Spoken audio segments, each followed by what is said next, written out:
மயிலும் வான்கோழியும். காட்டில் இருந்த பறவைகள் எல்லாம் ஒரு பெரிய மாநாடு கூட்டின. அந்த மாநாட்டுக்கு எல்லா பறவைகளும் வந்திருந்தன. பறவைகள் முன்னேற்றத்தை குறித்து பல தீர்மானங்கள் நிறைவேற்றப்பட்டன. மாநாட்டு முடிவில் ஒரு நடன அரங்கேற்றம் ஏற்பாடாகியிருந்தது.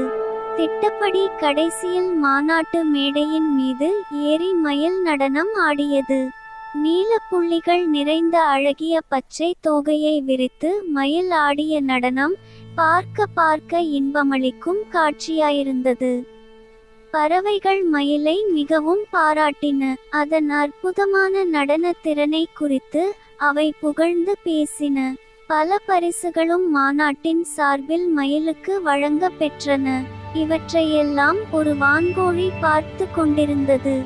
மாநாட்டு தலைவரிடம் போய் நானும் நடன அரங்கேற்றம் நடத்த அனுமதி கொடுங்கள் என்று கேட்டது.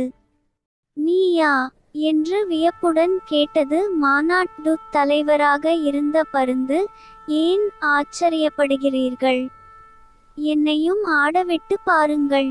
வாய்ப்பு கொடுத்தால் தானே திறமை இருக்கிறதா இல்லையா என்று தெரிந்து கொள்ளலாம் என்று அடித்து பேசியது வான்கோழி.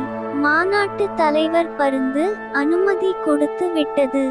வான்கோழி மேடையின் மீது ஏறியது. வால் போல் நீண்டிருந்த தன் சிறகுகளை விரித்து கொண்டு அது நடனம் ஆடியது வேடிக்கையாக இருந்தது.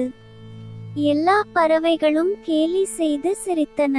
அவமானம் தாங்க முடியாமல் வான்கோழி மேடையை விட்டு இறங்கி ஓடிவிட்டது.